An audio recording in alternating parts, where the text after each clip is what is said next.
And hello, everyone. I'm your host, Daren Jaime, and today is Wednesday, November 22nd. Of course, you're watching a special edition of Open, a live program that brings the Bronx and New York City straight to your TV set. Now, we want to encourage you to stay connected to us. And how you can do that? Well, you can find out more about us on Twitter at BronxNet TV and Facebook at Open BronxNet Television.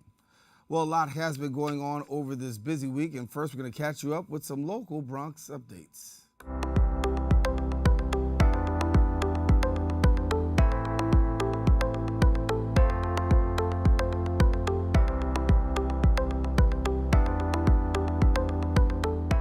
Well, Bronx political leaders released a report entitled Safe at Home, addressing the lack of public safety at the New York City Housing Authority.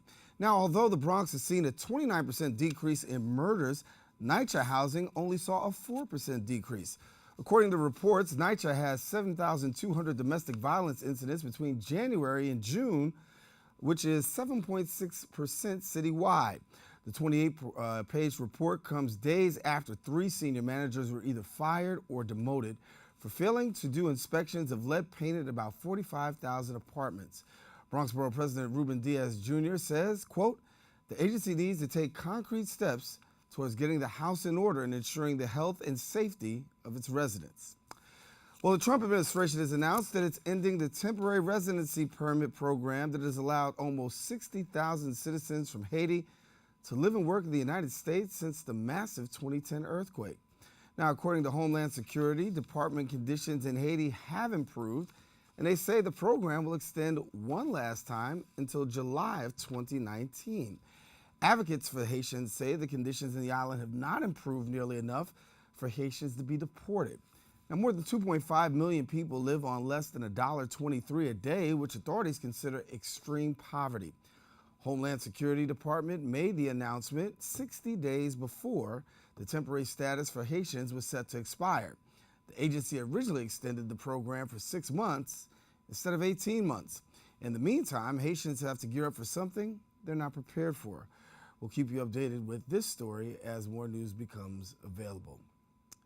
The Big Brothers and Big Sisters of New York City is beginning its Big in Blue mentoring program with police from the 44th Precinct and students from the Rafael Hernandez Dual Language Magnet School with the school assembly. Now, 20 police officers met monthly with students about their future and career goals.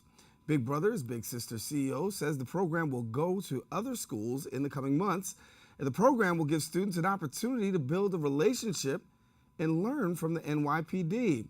According to Daily News, city officials have rolled out many programs to build relationship between students and police under New York City Mayor Bill de Blasio.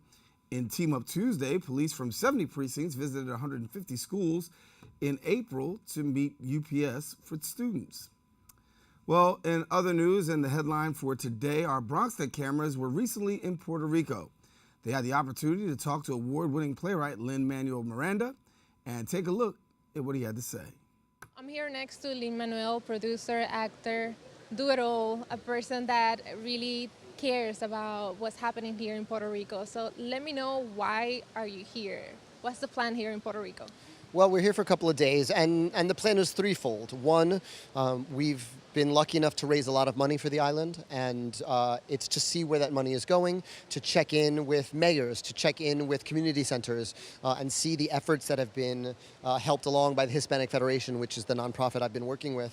Two, to announce the Amanece project with the Hispanic Federation that is dedicating $2.5 million to long-term rebuilding projects, and that's everything from agriculture to fishing to rebuilding roofs. It's sort of all hands on deck approach with community organizations on the island that already exist. And three, we're bringing Hamilton to Puerto Rico. Not now, in January of 2019.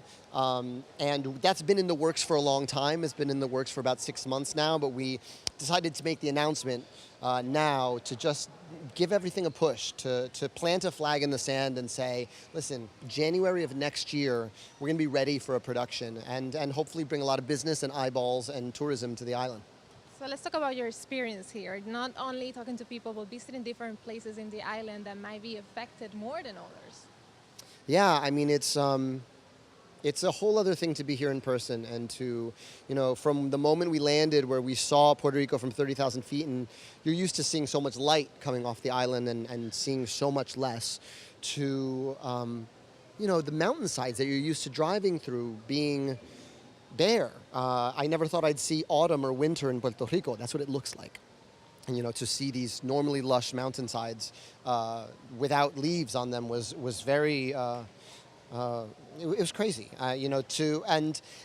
What's been amazing is seeing the resilience of everyday people. They're frustrated that things aren't happening as fast as they should be, but they're resilient and they're here to stay, and they're making the best of what's happening. So what's next? What do we have to do? Well, listen, we're in the Bronx, right? I mean, if it wasn't for the Bronx, this rap probably never would be going on. So tell me where you're from. I mean, so many Boricuas call the Bronx home. And just remember your brothers and sisters. Keep giving whatever you can give, whether that's a monthly donation, which you can do. If it's, one less magazine a week, and you give $5 to the Hispanic Federation. And also keep using your voices. Our voices are so important. We don't talk about that enough, but the Jones Act was waived because we jumped up and down and made noise on social media and in real life. The Whitefish scandal, that went away because people made their voices heard. And so we just need to be the voice for the island because we have that responsibility as Puerto Ricans in the mainland. Thank you so much. Thank you. And I'm back to you, to the studio. Yeah, thank you, Yela. Well, we're going to take a quick break, but we want you to stay with us as we continue with this very special edition of Open as we look at the crisis in Puerto Rico.